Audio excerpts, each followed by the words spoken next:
नंद कुमार हवे प्रेम प्रदीपे आरती तोमार हवे प्रेम प्रदीपे आरती तोमार नयन जमुना झरे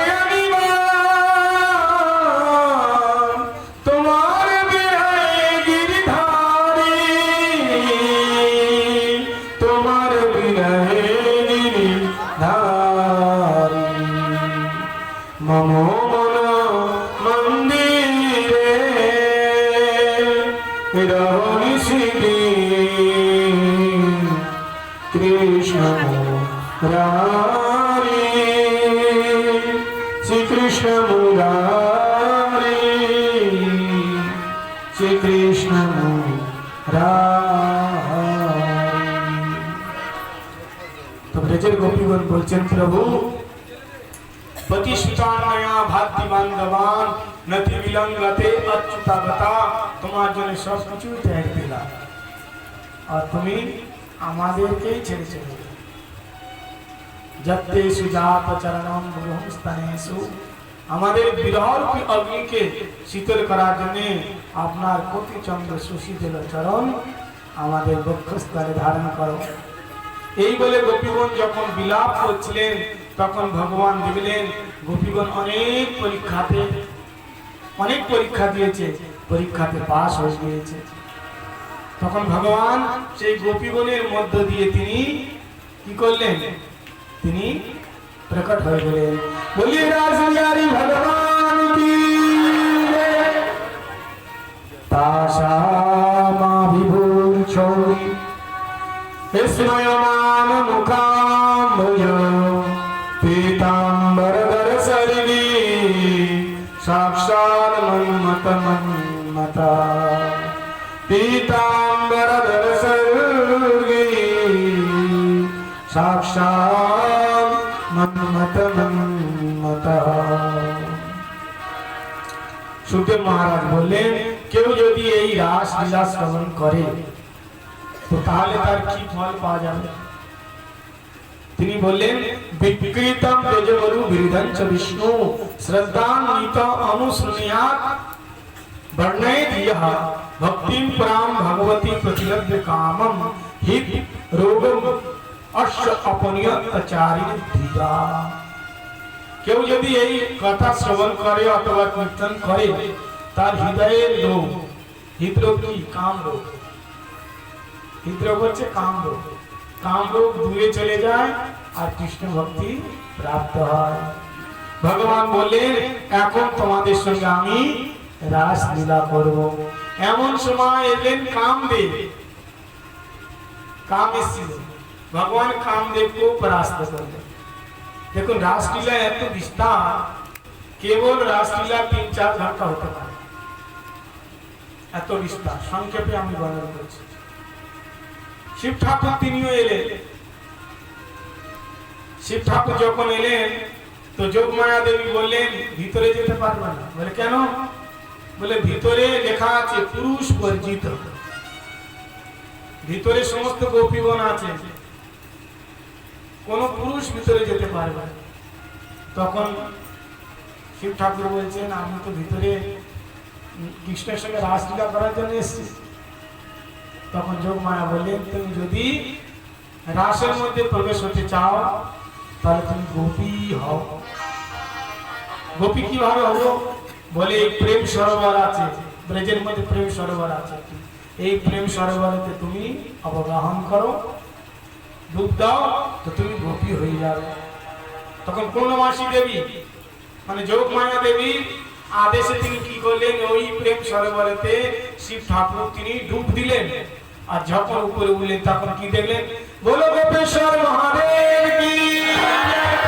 তিনি গোপী রূপে তিনি প্রকট হলেন, তিনি রাসের মধ্যে এলেন। কিন্তু ভগবান দেখলেন কি শিব ঠাকুর তিনি গোপী হয়েছেন বটে, কিন্তু গোপী শরীর গোপের ঘরে জন্ম নেয় নাই। বললেন বাবা তুমি রাসের মধ্যে এসেছো, গোপী রূপ ধারণ করেছো, তাই ওই ঈশান কোণেতে বসে, গোপীশ্বর মন্দির আছে ঈশান কোণে, ওখানে বসে তুমি রাসলীলা দর্শন করো। কিন্তু তুমি রাসলীলাতে প্রবেশ হয়ে গোপীদের সঙ্গে নৃত্য করতে পারো আমার সঙ্গে। বৃন্দাবনের মধ্যে গোপেশ্বর মহাদেব আছেন, কেন না তিনি গোপী রূপ ধারণ করেছিলেন, তাই তিনি প্রবেশ পেয়েছেন। কিন্তু লক্ষ্মী দেবী কিন্তু বৃন্দাবনে নাই, কেন না তিনি গোপী রূপ ধারণ করেন। তো ব্রজের মধ্যে কেউ যদি নিবাস পেতে চায় তো গোপী শরীর প্রাপ্ত করতেই হবে। ব্রজ রস আস্বাদন করতে গেলে কেবল মাত্র গোপী শরীরই মাধ্যম। এখন ভগবান তিনি রাসলীলা করবেন কেমন, তো দুই দুই গোপী আর মাঝে মাঝে কৃষ্ণ। আসুন আমরা সবাই রাসের মধ্যে সম্মিলিত হই। বলে রাস বিহারী ভগবান কি, রাস রচো হে, রাস রচো হে, যमुना किनारे कान्हा रास रचो है, रास रचो है, रास रचो है, किनारे कान्हा रास रचो है, रास रचो है, रास रचो है, किनारे कान्हा रास रचो है।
सुखदेव महाराज बोलें राजन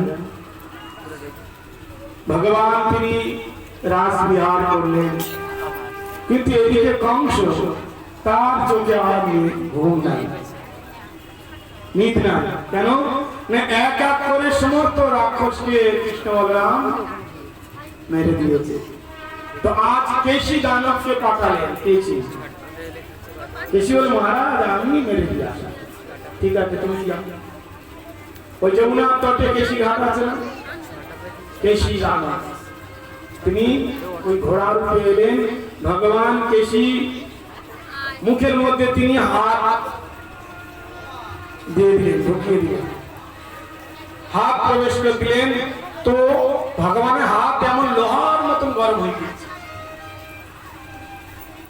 তিনি বমন করে রক্ত বমন করে তিনি সেই কেশি দানবের মৃত্যু হয় बोले कैसे मर्दन भगवान की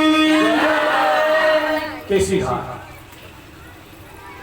কংস যখন জানতে পারলো কেশিরও মৃত্যু হয়ে গিয়েছে কি করা যায় দিন দিন কংসের ঘুম আর আসছে না যত রাক্ষস যায় জানতো আর ফিরে আসে মরন্ত কেউ আর বাঁচে না মৃত্যু হয়ে যায় একদিন নারদ এসে বললেন কংসকে महाराज এত চিন্তিত কেন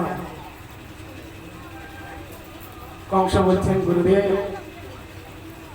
আমার সমস্ত রাক্ষস এক এক করে সবাই মৃত্যু মুখে পতিত হলো কিন্তু ওই কৃষ্ণ বলরাম আসে মরল না তাকে মারা যাচ্ছে না তো নারদ ঋষি বললেন আরে রাক্ষসকে কেন পাঠাচ্ছ তাহলে কি করব বলে তা তুমি তো রাজা তুমি কৃষ্ণ বলরামকে এখানে ডেকে নিয়ে এসো তারপর তুমি নিজেই মেরে দাও নারদ দেখছেন কি কংস বড় অত্যাচারী কি যতদিন বেঁচে থাকবে ততদিন অত্যাচার হবে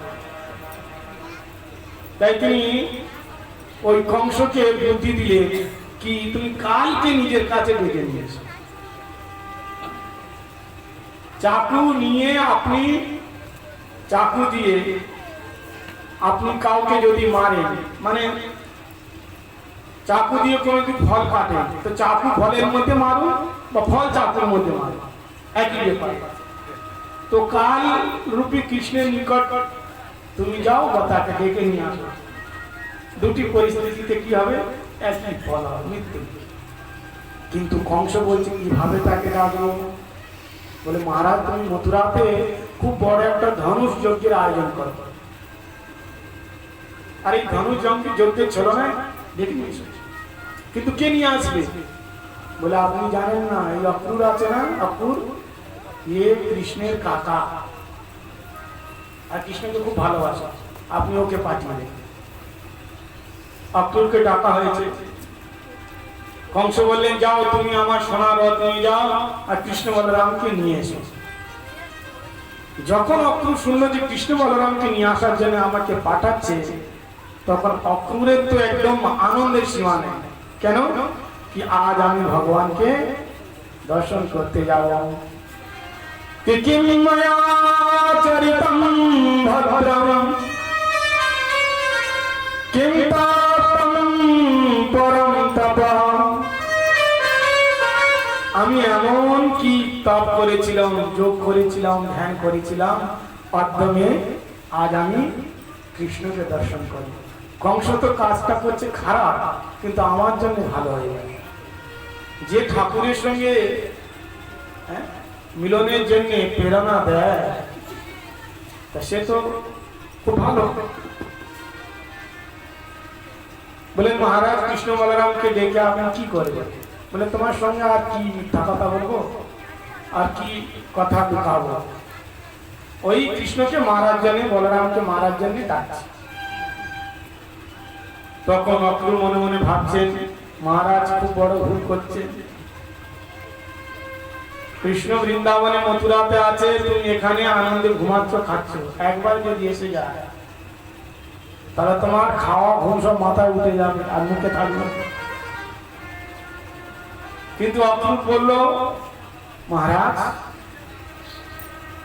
আপনার আশীর্বাদে আমি নিতে যাব অক্রূর তিনি রথে বসে চলা শুরু করেছেন। মথুরা থেকে বৃন্দাবন কত দূরের রাস্তা, 1 ঘন্টার মধ্যে যাওয়া যায়। কিন্তু অক্রূর তিনি সকালে বের হয়েছেন আর আসছেন কোন সময়? সন্ধ্যা। কেন না, ভাগবতের মধ্যে লেখা আছে কি অক্রূর যখন বৃন্দাবনের সীমাতে, অক্রূর ঘাট আছে না বৃন্দাবনের সীমাতে, তখন বৃন্দাবনের ভূমিতে কৃষ্ণের ছোট ছোট চরণ চিহ্ন। তো চরণ চিহ্ন দেখে অক্রূর রথ থেকে নিচে নেমে এসেছে। এখন ভগবানের চরণ চিহ্ন বৃন্দাবনের যত্রতত্ত্ব সেখানে সুশোভিত হচ্ছে, তার উপর থেকে তো যাওয়া যায় না। তার অক্রূর ভাবেতে বিভোর হয়ে সেই চরণ চিহ্নকে বারবার প্রণাম করছে। আর তিনি ওই ঘোড়াগড়ি দিতে দিতে যাচ্ছেন, ঘোড়াগড়ি দিতে দিতে, ঘোড়াগড়ি দিয়ে যেতে যেতে যেতে ভুলুণ্ঠিত হয়ে যাচ্ছে। তাহলে কত সময় লাগবে? তো তিনি ভুলুণ্ঠিত হয়ে ঘোড়াগড়ি দিয়ে কৃষ্ণ নামেতে তিনি অশ্রুধারা প্রবাহিত করতে করতে তিনি চলে এলেন নন্দ গোকুলে। সন্ধ্যার সময় কৃষ্ণ বলরাম গোচারণ থেকে এসেছেন। এমন সময় কৃষ্ণ বলরামকে দেখলেন। কি দর্শনম কৃষ্ণ রামম চ ব্রজে গোধনম গতো পীত নীলাম্বর শরদয়ং ইচ্ছনা। দুই ভাইকে দেখলেন। যখন দেখলেন ভগবান কাকা এসছে, ও কাকা কাকা কাকা করে এসে অক্রূরের চরণের মধ্যে সাষ্টাঙ্গ দণ্ডবত করলেন। অক্রূর বললেন, কেশব, তুমি তো সবার মাতা পিতা ভাই বন্ধু, কিন্তু তুমি আমাকে কাকা বলে এত সম্মান করছো, এটাই আমার সৌভাগ্য।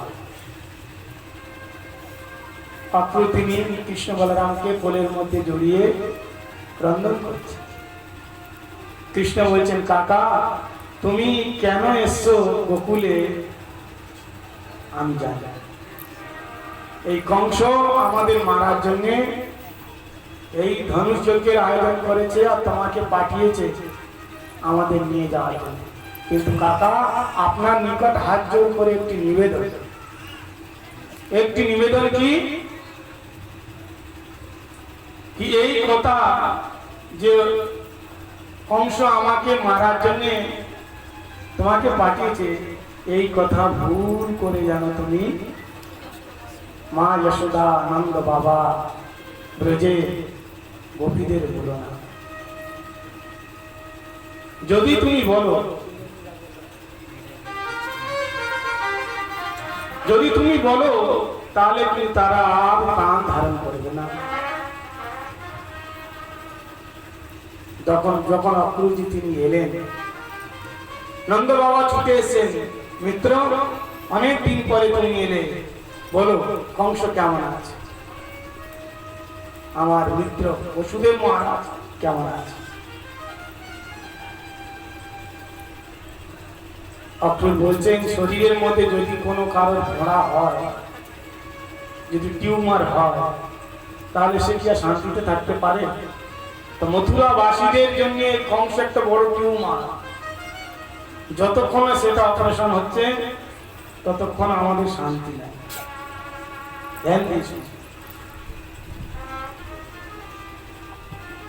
আর বিশেষ করে আমি এই জন্য এসেছি কি মথুরাতে খুব বড় একটা ধনুষ যজ্ঞ হচ্ছে, আর বড় মেলা হবে। দেশান্তর থেকে বড় বড় রাজা মহারাজা আসছে। তাই কংস সে তার নিজের রথ দিয়ে আমাকে পাঠিয়েছে কৃষ্ণ বলরামকে নেবার জন্য। মা যশোদা তিনি পিছনে দাঁড়িয়ে দাঁড়িয়ে শুনছিলেন। তার হাতের মধ্যে জলের ঘড়া পাত্র। যখনই তিনি শুনলেন কি কৃষ্ণ বলরামকে নেওয়ার জন্য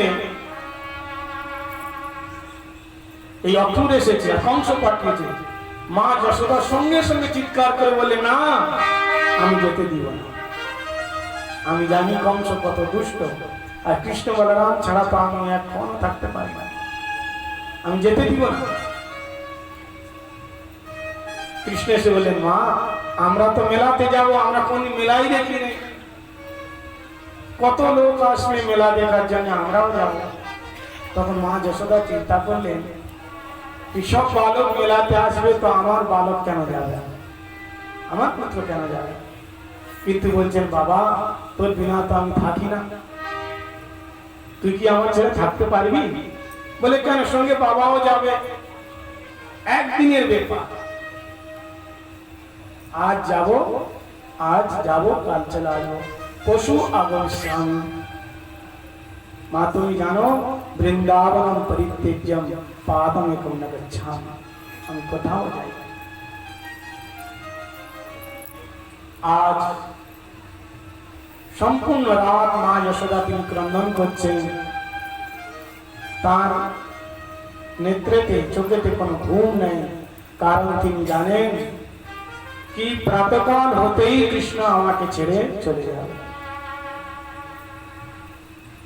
সংসারের পুত্রের যদি বিয়োগ হয় তো মা বাবা কতই ক্রন্দন করে, আর এখানে সাক্ষাৎ পরমাত্মা পুত্র রূপে এসেছেন, মহাধন, সেইটার যদি বিয়োগ হয় তাহলে সেই মা বাবার কত দুঃখ হবে। অর্ধেক রাত্রিতে কৃষ্ণের যখন নেত্র খুলল, দেখছে মা যশোদা আর পালঙ্কেতে নাই, মা মা মা করে। কৃষ্ণ বাইরে গিয়ে দেখছেন কি মা যশোদা বারান্দাতে একটা খাম্বার মধ্যে, নন্দা গোকুল 84 খাম্বা, একটা খাম্বার মধ্যে মস্তক রেখে মা যশোদা তিনি অঝর নয়নে ক্রন্দন করছেন। আরে মাইয়া, মা তুমি কাঁদছো কেন? মা তুমি কেঁদো না।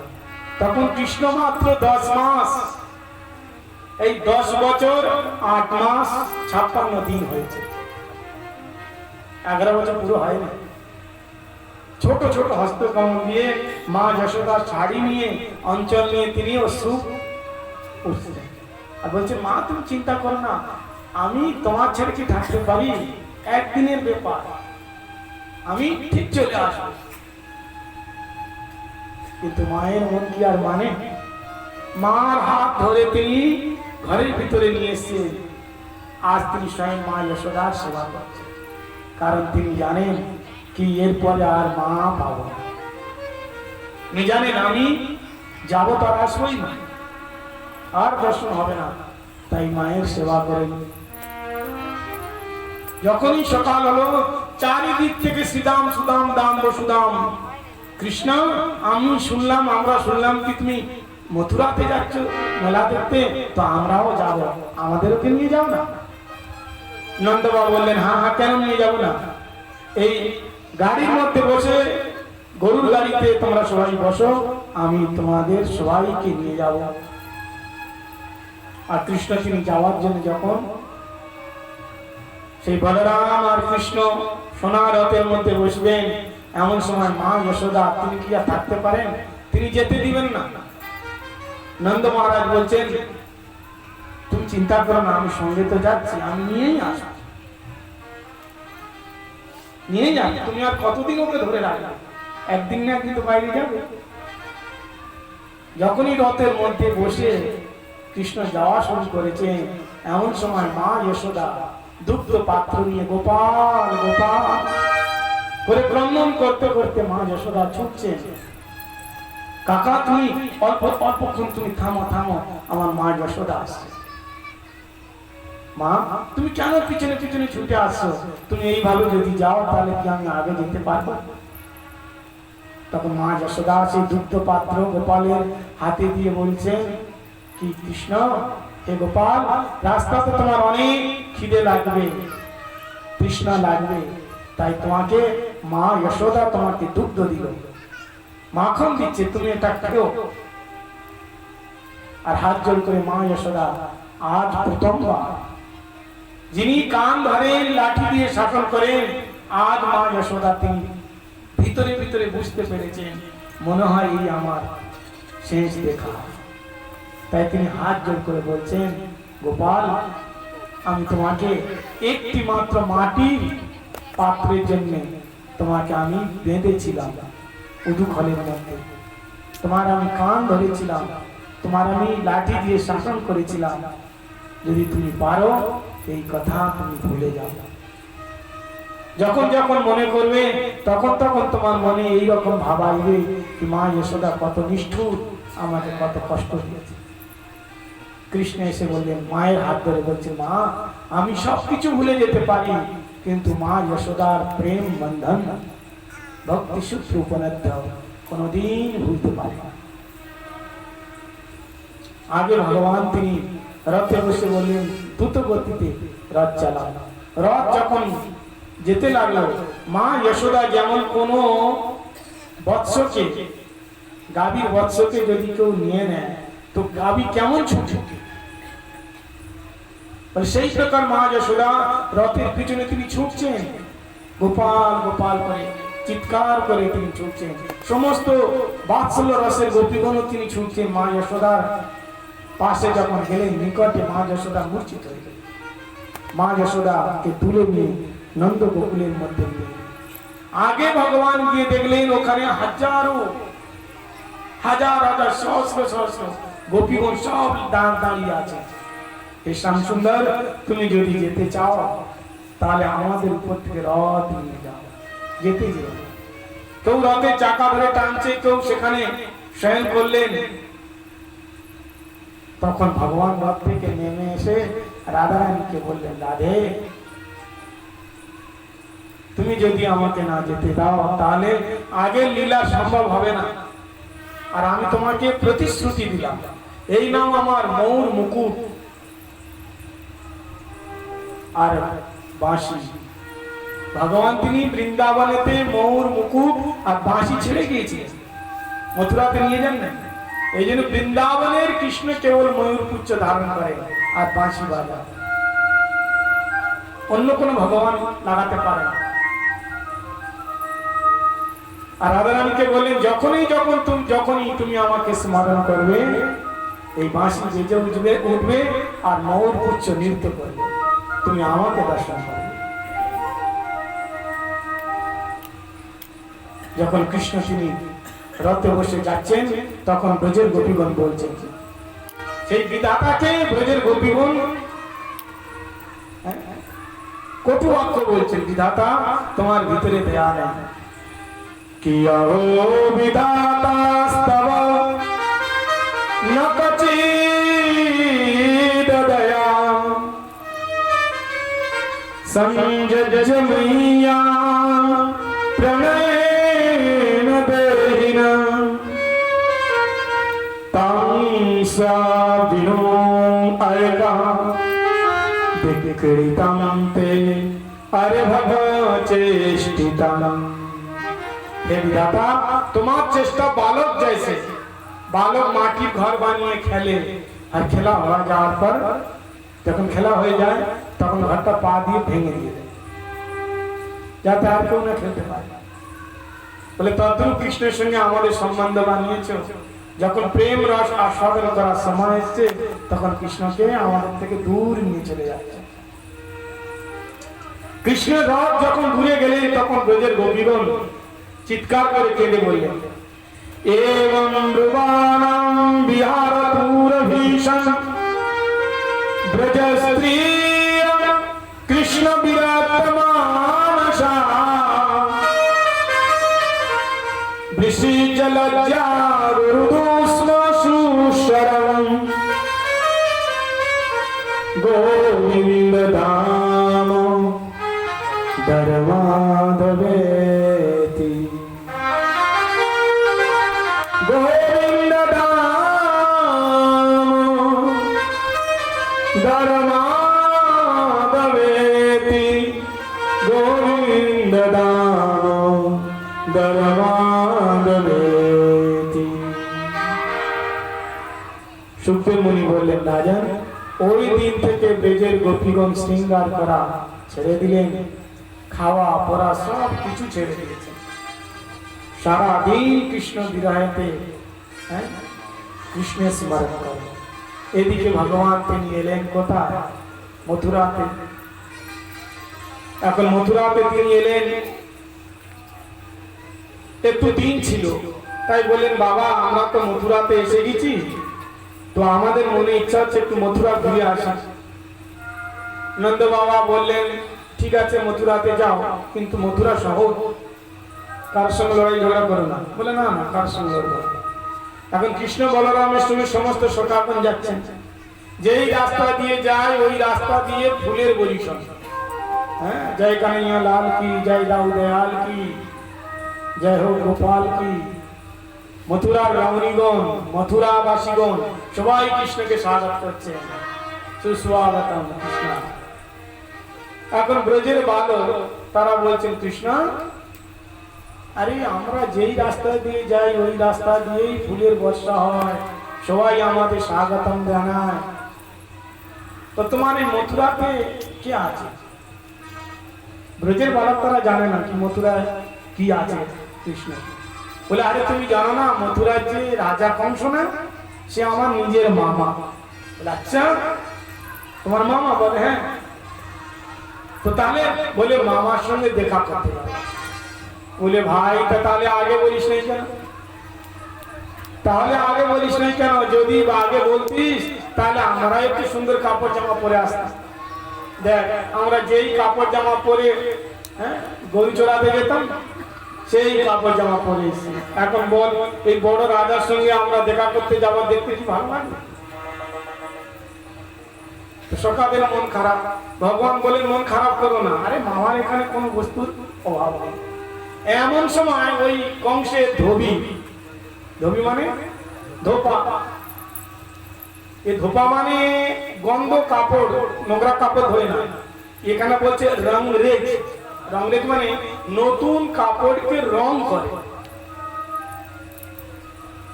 নতুন কাপড়কে রং করে, কালার লাগায়। ওই ধোপা অনেকগুলি ধোপা কংসের, ধোপারা তারা সুন্দর কংসের কাপড় জামা নিয়ে যাচ্ছিল, আর কৃষ্ণ দেখলো যে ধোপা যাচ্ছে আর আমাদের সখাদের কাপড় জামা নেই, একটু কাপড় জামা চেয়ে দেখি। এখন ওই মেন যে মূল ধোপা ছিল সে আগে আগে, পিছনে পিছনে ছোট ছোট ধোপা। এখন কৃষ্ণ গিয়ে সেই মূল ধোপা ছিল যে হে, তাকে গিয়ে বললেন মামাজি রাম রাম, মামা রাধে রাধে। ধোপা বললো ভাই ইয়ে কে,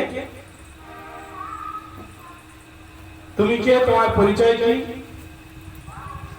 মনে করছে ইয়ে রাম রাম বলছি, এ বলবো আমার কথা থেকে, একে তো কোনোদিন দেখি নেই। বলে আমার নাম কৃষ্ণ, এর নাম বলরাম, এ আমার বড় ভাই, আর বাকি সব আমার সখা। আচ্ছা কোথা থেকে এসছো? বলে আমরা বৃন্দাবন থেকে এসেছি।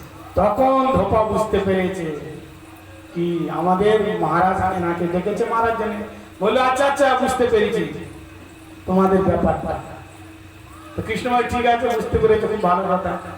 তো তাতে কৃপা করে আপনার এই পুটলিতে অনেক সুন্দর সুন্দর নতুন নতুন বস্ত্র আছে, এই আমাদের সখাদের কি একটা বস্ত্র দিয়ে দেন না। এখন এই কথা শুনে ধোপার মাথা গরম। বলে তোরা গ্রামে থাকি, গরু চড়াস, পুকুরে জল খাস, গ্রামের লোক তাই করে। তোরা গ্রামে থাকি, গরু চড়াস, পুকুরে জল খাস, আর এই রাজার কাপড় পরার স্বপ্ন দেখছিস, যাই গেলে চলে যা।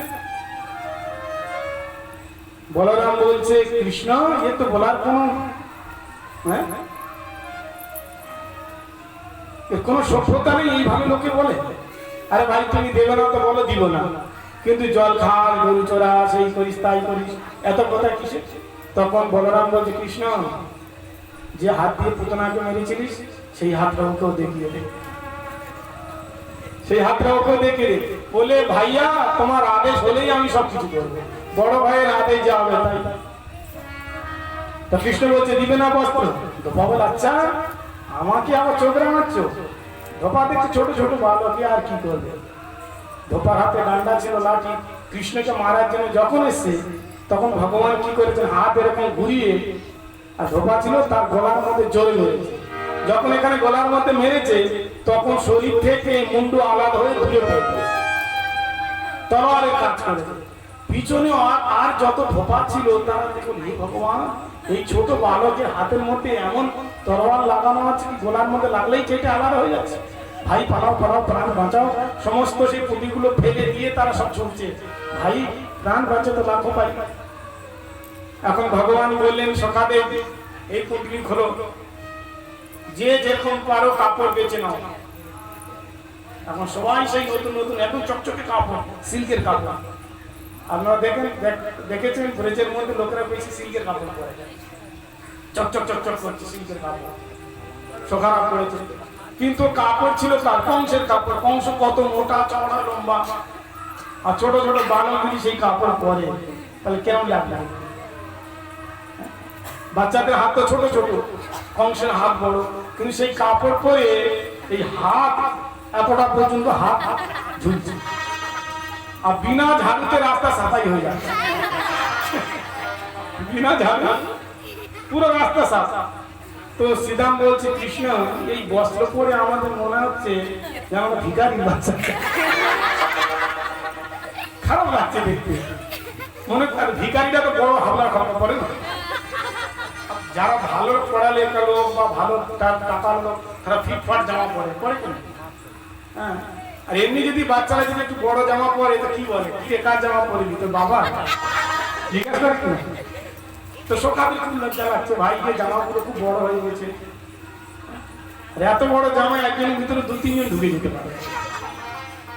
ঠাকুর বলে চিন্তা করবি না, আরে আমার একজন মিত্র আছে দর্জি।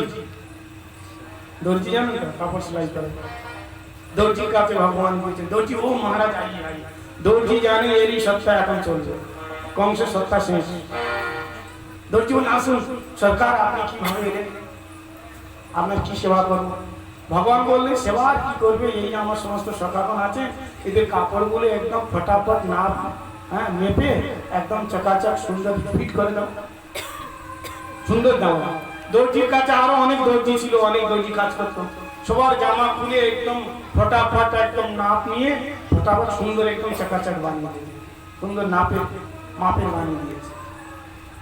এখন ভগবান বলছে দর্জিকে, তুমি বরদান চাও, তুমি এত কষ্ট করলে। এখন দর্জি বরদানের নাম শুনে ভয় পেয়ে গেছে, কি বরদান নিব? এখন তো দেখলেন ধোপার কি বরদান দিয়েছে। বলছে, বাবা বরদান দরকার নেই। বলে, কেন? বলে, আপনি আমাকে কৃপা করুন, বাস, আর কিছু লাগবে না। তো ভগবান আশীর্বাদ দিলেন দর্জিকে, যাও তুমি খুব বড় লোক হবে, ফলোগে ফুলোগে। কেন? এই জন্য ভগবানের আশীর্বাদ। দর্জি দেখেছেন তো, কাপড়ের যত দাম না সেলাই করতে তার থেকে বেশি দাম নেই। কাপড় যদি 50 টাকা মিটার হয়, সে 200 টাকা কাপড়। এই যে জামা আমি সেলাই করেছি, এটা 300 টাকা। জামা কাপড়ের দাম অত না। মায়েরা যান যখন, বিশেষ করে ওদেরই কাপড় জামা বেশি দাম নেয়। এটা ভগবানের আশীর্বাদ, দিতেই হবে তোমাকে। আবার যত কাপড় দিবে তার থেকে অর্ধেক কাপড় কেটে নিয়ে এত টাইট বানিয়ে দিবে, 2 দিনেই ছিঁড়ে যায়, আবার যেতে হবে। সবার কথা বলছি না, সব দর্জি একরকম না। বলে, ভাই ব্রজবাসী 4 চিহ্ন। ব্রজবাসী প্রথম খুব সুন্দর চকচকে কাপড় পরবে, মাথার মধ্যে তিলক থাকবে, গলার মধ্যে মালা থাকবে, আর মাথার মধ্যে চন্দন থাকবে, চোখের মধ্যে কাজল থাকবে। বলে, ভাই কাপড় তো সুন্দর হয়ে গিয়েছে, এখন মালা।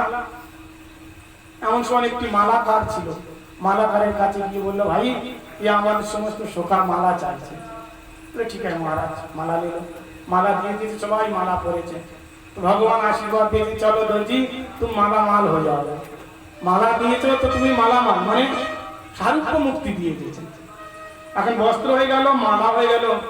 আর ব্রজবাসী বলছেন, আমাদের এই পকেটের মধ্যে কাজলের ডিব্বা আছে, কাজল তো লাগিয়ে এখন চাই চন্দন।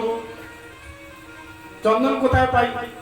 একটু আগে গিয়েছো, দেখছি ওই কুবজা, শৈলের দিন কুবজা ওই কংসের চন্দন ঘষে লাগায়। কুবজাকে দেখে ভগবান তিনি বললেন, হে সুন্দরী। যখন সুন্দরী বললেন, কুবজা তো একদম নাচতে লাগলো। আজ পর্যন্ত আমাকে কেউ ঠিক মতন দেখে নেই, কথা বলে না। কুবজা 3 জায়গা থেকে বাঁকা ছিল, আর কুবড় ছিল পিছনে, কুঁজ। যার পিঠের মধ্যে কুঁজ দেখতে সুন্দর না, তার সঙ্গে কে কথা বলে? तो ठाकुर बोले ना, तुम्हारा आत्मा के देखी, शरीर के नाम। बोले सरकार আপনি বলুন প্রভু কি সেবা করতে পারি। বলে দেবী তোমার এই পাত্রের মধ্যে কি আছে, সুগন্ধি আসছে। বলে চন্দন, আমি কংসের দাস। বলে চন্দন এই আমাদের সমস্ত সখাগণকে লাগাবেন কি? কুবজা বলেন মহারাজ কৃপা করুন, সেবা গ্রহণ করুন। এই বলে সমস্ত সখাকে, ভগবান কৃষ্ণকে, বলরামকে পূর্ব মাথার মধ্যে চন্দন লাগায় কুবজা। বলরাম বললেন কৃষ্ণ দেখ কুবজা বেচারি একদম টেরা মোড়া, কত কষ্ট করে চন্দন ঘেঁষে ঘষে নিয়ে এসছে, আর আমরা সবাই লাগিয়ে নিলাম, তুমি ওকে বরদান দাও। ঠিক আছে বরদান দিচ্ছি। বরদান দিচ্ছি বলে কুবজার হাত হয়েছে। বলরাম বলে এই কৃষ্ণ এখানে গড়বড় করবি না, হাত ধরে টানাটানি কেন করছিস? এ আমাদের বৃন্দাবন নয় কি গোপীর হাত ধরে টানাটানি করে কুঞ্জের মধ্যে চলে যাবি? এ মথুরা, হাত ধরছিস কেন? বলরাম বলছে কিন্তু হাত ধরেছে, কিন্তু দেখতে খুব সুন্দর লাগছে। ও ও কালো তুইও কালো, ও বাঁকা তুইও বাঁকা। বলরাম এইরকম কৃষ্ণকে ঠাট্টা করছে। কৃষ্ণ মনে ভাবছে কি এখনই আমি একে অপারেশন করে দিচ্ছি। এই বলে ভগবান তিনি কি হলেন, একটা চরণ দিয়ে কুবজার একটা পায়ের মধ্যে পায়েতে চেপে ধরলেন, আর একটা হাত পিছনে মাথার মধ্যে, আর একটা হাত এই চিবুকের মধ্যে দিয়ে ভগবান তিনি কি করলেন, জোরে একটা মারলেন ঝটকা। ঝটকা বলেন, जोरे झटका मारा। ठाकुर जी मारा एक झटका, कुब्जा हो गई सीधी सटका, तुरंत पकड़ लिया कन्हैया की पटका। बोले कृष्ण कन्हैया लाल की। যখন ঝটকা মেরেছে মানে খুব জোরে টান মেরেছে, কুব্জার সঙ্গে সঙ্গে একদম কথা হয়ে গেছে। আর যখন সুন্দর বিশ্ব সুন্দরী একদম বিশ্ব সুন্দরী হয়ে গেছে, এত সুন্দর রূপে ছোটা। আর আগে আর মতো তো আর অসুন্দরী নয়, কুরূপা নয়, এখন বিশ্ব সুন্দরী, খুব সুন্দর সুন্দরী হয়ে গেছে। এখন সুন্দরী হচ্ছে সামনে সুন্দর পুরুষকে ভগবান কৃষ্ণ। আর যখনই সুন্দরী পুরুষ বানিয়ে স্ত্রী বানিয়ে দিয়েছেন, সঙ্গে সঙ্গে কানাইয়ার মানে কৃষ্ণের যে বস্ত্র পীতাম্বর, সঙ্গে সঙ্গে কৃষ্ণের পীতাম্বর ধরে তখন ওই কুব্জা বলছেন আই লাভ ইউ কৃষ্ণ। হে কৃষ্ণ আমি তোমাকে ভালোবাসি। কৃষ্ণ বলছে একটু শরম আসে না, লজ্জা করেন আমার বড় ভাই পাশে। তো দাউজি বললেন, বলরাম বললেন কৃষ্ণ তুমি এনার সুন্দর রূপ দিয়েছো। কুব্জা বললেন, এখানে কুব্জা কৃষ্ণ মথুরা বলছে এই শরীর সুন্দর করেছে কৃষ্ণ, এই শরীর কৃষ্ণের জন্য। কুব্জাকে ভগবান আশ্বাসন দিলেন কি প্রথম মামা অংশের বধ করবো, তারপরে তোমার কাছে আসবো। আগে চলে গিয়েছেন, যেখানে ধনুষ আছে, ধনুষ এত ভারী সবাই উঠাতে পারে না, নড়াতেই পারে না। এখন কৃষ্ণ গিয়েছেন, কৃষ্ণ গিয়ে আর কে ধনুষ কে বলছে, সখাদের বলছে আরে ধনুষটা ভারী হবে কিনা। সৈনিকগুলো যারা ছিল সৈনিক লোক, তারা ওই হাসাহাসি দেখো বাচ্চাদের কি বলছে। বলরাম বলছে কৃষ্ণ একবার উঠিয়ে দেখিয়ে দাও। সৈনিক মনে ভাবছে ছোট ছোট বালক, এরা আর কি উঠাবে। আর দেখতে দেখতে হাজার হাজার সৈনিক সেই ধনুষকে রক্ষার জন্য আছে। ভগবান দেখতে দেখতে ধনুষের গায়ে এরকম হাত বুলাতে বুলাতে ধনুষ এক ঝটকাতে উঠিয়ে দিল। এখন সমস্ত সৈনিকগুলো আরে কি হলো, 11 বছরের বালক এই ধনুষটাকে উঠিয়ে নিয়েছে। হাজার হাজার বলবান মিলে যে ধনুষকে উঠাতে পারে না। এখন ওরা মারার জন্য চারদিক থেকে ছুটে আসে, মার মার। ভগবান কি করলেন, ধনুষটাকে দুই টুকরো করে একটা বলরামকে দিলে এক টুকরো নিজে নিলেন। আর ওই টুকরো দিয়ে ওই সৈনিককে যা মারা শুরু করলেন। সৈনিক তো ভয়েতে পালিয়ে, ধনুষ যখন ভাঙলো একদম ভয়ঙ্কর আওয়াজ হয়েছে। যখন শব্দ হয়েছে, কংস তো শুয়েছিল, সঙ্গে সঙ্গে ঘুম ভেঙেছে। ভগবান কি হলো, উল্কাপাত হলো কিনা। এমন সময় একটি সৈনিক ছুটে ছুটে মহারাজ হয়ে গিয়েছে, কাজ হয়ে গেছে। কংস মনে হয় কি কাজ হলো, কৃষ্ণ বলরাম মারা গেছে নাকি? মারা যায়নি, ধনুষটা ভেঙে গেছে। হে ভগবান ধনুষ ভাঙলো কিভাবে? ওই বলেছিল শিব ঠাকুর এই ধনুষ কেউ ভাঙতে পারবে না, আর যে ভাঙবে তোমাকে ছাড়বে না। হ্যাঁ, এখন ওই শিব ঠাকুরের কথা মনে পড়েছে, হে ভগবান আমার গ্যারান্টি খতম, এক্সপায়ার ডেট এসে গেছে। আর রাত্রে আর সারা রাত ঘুমায়, ওই রাত্রে ওই কৃষ্ণের কথা সকাল হতেই ধরে মেরে ফেলবে। রঙ্গমঞ্চ বানিয়েছে, সবাইকে নিমন্ত্রণ দিয়েছে। এখন কৃষ্ণ বলরামকেও নিয়ে যাওয়ার জন্য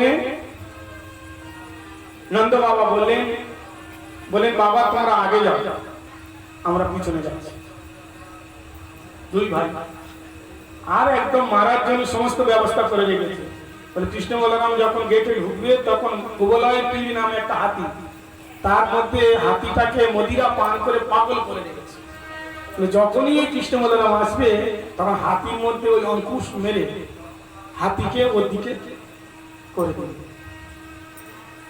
যখন কৃষ্ণ বলরাম এসছেন হাতিকে যখন অঙ্কুশ মেরে, হাতি তো জোরে চিৎকার করে করে কৃষ্ণ বলরামকে মারার জন্য যখনই সঙ্গে সঙ্গে সুর দিয়ে কৃষ্ণকে পেঁচাতে লাগলো, তখন কৃষ্ণ তিনি কি করলেন, শরীরকে ফুলিয়ে বাইরে বের হয়ে এসে ওই হাতির সুর ধরে, দেখুন ভগবানের কেমন ঐশী শক্তি, কৃষ্ণ তো ছোট, হাতি কত বড়, ওই হাতির সুর ধরে সবার সামনে এরকম ফুলাতে লাগলো। বাকি সৈনিক দেখে ওরা হতবাক, বলে ইয়ে মনে হয় ঘুড়ি যেরকম ওড়ায় সেরকম উড়িয়ে উড়িয়ে এরকম ঘুরিয়ে ঘুরিয়ে হাতিকে সে মাটির মধ্যে জোরে একদম কাপড় আচার মানে হাতিকে আচার মারে। যখন হাতিকে মেরেছে হাতি প্রাণ উড়ে চলে গেল। বলে কৃষ্ণ বলরাম কি। ভগবান তিনি গেলে সেই কংসের রঙ্গমঞ্চের সমস্ত ব্রজবাসী, সমস্ত যোগীগণ, সমস্ত রাজাগণ, সমস্ত মথুরার রমণীগণ, যার যেমন ভাব কৃষ্ণকে সেই প্রকার দেখছে। কি মল্লানাম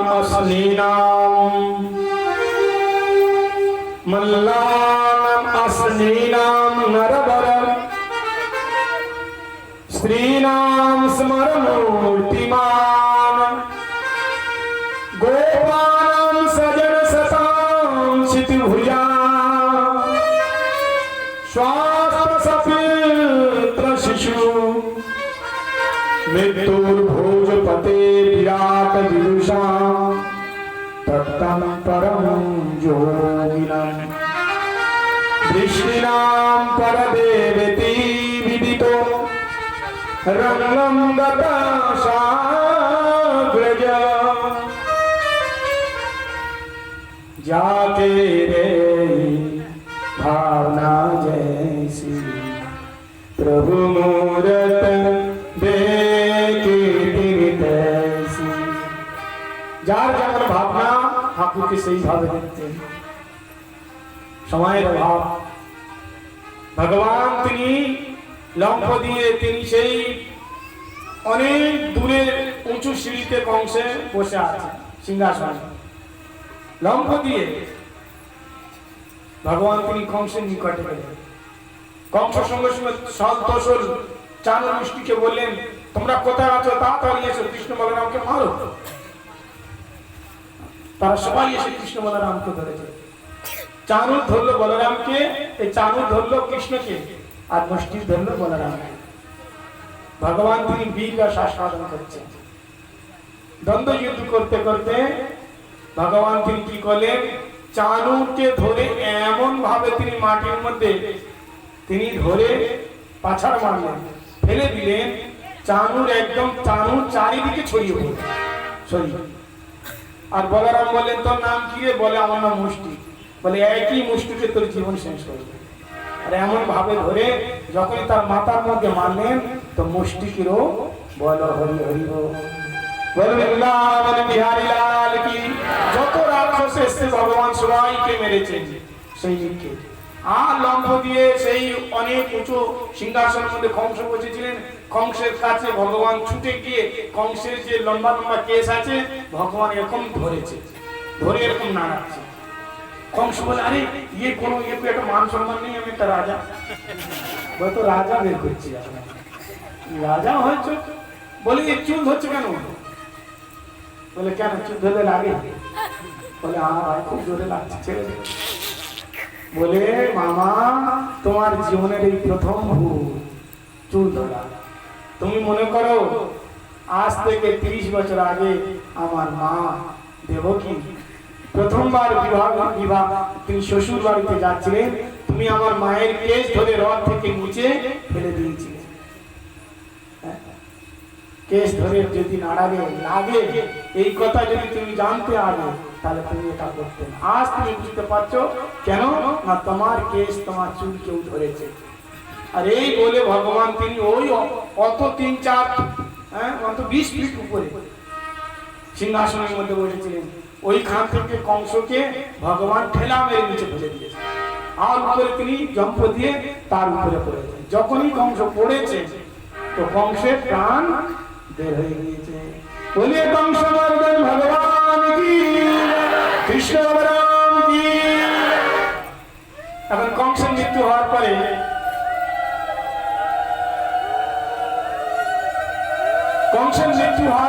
কংসের 2টি স্ত্রী ছিল, অস্থি আর প্রাপ্তি। তারা কেঁদে কেঁদে বাপের বাড়ি গিয়ে জরাসন্ধের কাছে। এখানে ভগবান তার মাতা পিতাকে জেল থেকে মুক্ত করালেন এবং উগ্রসেনকে রাজা বানালেন, রাজা রূপে ঘোষিত করলেন।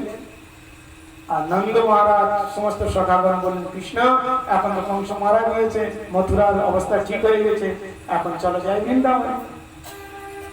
তখন কৃষ্ণ আর কিছুই বলছে না, চুপ করে আছে। নন্দ বাবা বলছেন, কৃষ্ণ চলো। তখন বসুদেব মহারাজ তিনি এসে নন্দ মহারাজকে বললেন, মহারাজ আপনি পুত্র শোক তো দেখেছেন আর পুত্র সুখও দেখেছেন, আমি কেবল পুত্র শোক দেখেছি, সুখ দেখি না।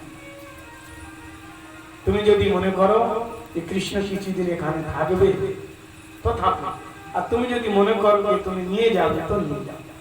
নন্দ মহারাজ বললেন কি যদি কৃষ্ণ সুখের রস আস্বাদন করে পুত্র সুখ, বসুদেব মহারাজ তার জীবনে কত কষ্ট এসেছে, কংস সমস্ত পুত্রকে মেরে দিয়েছে।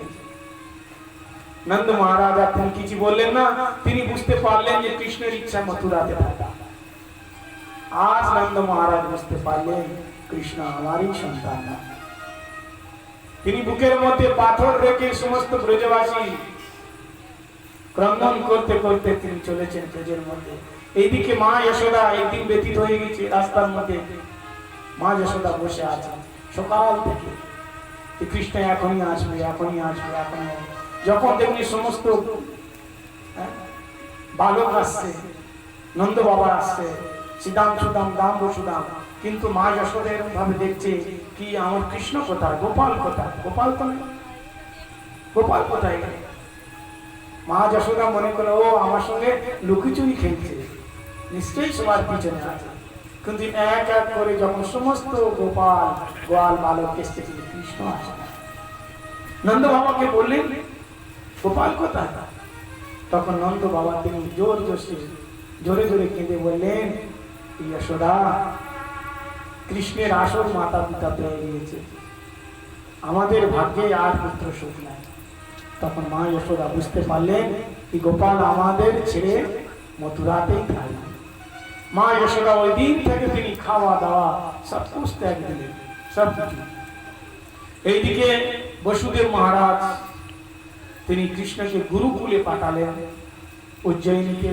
ভগবান 64 দিনে 64 বিদ্যা শিখে গুরু দক্ষিণা তিনি দিলেন। দেখুন বিদ্যা শিখে দক্ষিণা দিতে হয়, তবে বিদ্যা সাকসেসফুল হয়, সেবা করতে হবে। तद्विद्धि परिपादन परिपरिश्रम सेवया उपदेक्षण कृत्य ज्ञानम ज्ञानियंता तदर्शना। लोके बोले ना अरे পয়সা কেন লাগবে, পয়সা কিসের দরকার? শান্তিপুরি মুনি তার পয়সা দরকার ছিল। ভগবান বলছেন কি লাগবে বলুন, আপনাকে দিব। কি চান? দেখুন শাস্ত্রের মধ্যে যে কথা আমাদের গোস্বামীপাদ বলেছে কি কথা করে ভাগবত করে পয়সা নিতেন কাদের জন্য? যারা ওই পয়সা নিয়ে ঘর গৃহস্থিতে লাগাবে, ওই পয়সা নিয়ে নিজের জন্য ঘর তৈরি করবে, ওই পয়সা নিয়ে স্ত্রীর জন্য শাড়ি কিনে নিয়ে আসবে, ওই পয়সা নিয়ে ছেলে মেয়ের বিয়ে দিয়ে হানিমুনিতে পাঠাবে। তাহলে আপনার পয়সাটা কোথায় লাগছে? আরে চাওয়া তো দূরের কথা, বলতে চুরি করেও নিয়ে ভগবানের সেবা করা আছে না? ভগবান বলছেন মত নিমিত্ত কিতম পাপম দশায় ন কল্পতে। কেউ যদি আমার জন্য চুরিও করে তার পাপ লাগবে। আর ভিক্ষা তো করাই কথা, চেয়ে তো নিতেই হবে। বৃন্দাবনে একটা বাবা ছিল, ফুলচোর বাবা, ভক্তগণের মধ্যে নেতা, ওর সঙ্গে অনেক সময় হয়েছে। ওই ফুল চুরি করে করে ভগবানের সেবাতে লাগাতো, মালা বানাতো, রাধা বন্ধ। একদিন মালি ধরেছে, ধরে সে পূজারীর কাছে নিয়ে গেছে, বলছে আরে এই তো আমার বাগানে চুরি করে ফুল তোমার মন্দিরে দেয়। তো পূজারী বললো এই চোরের হাত থেকে ফুল নিয়ে আমি ঠাকুর সেবা করবো না। চোর এখন সেই ফুলচোর বাবা তিনি মনে ভাবছেন চোর আমি না মালি চোর?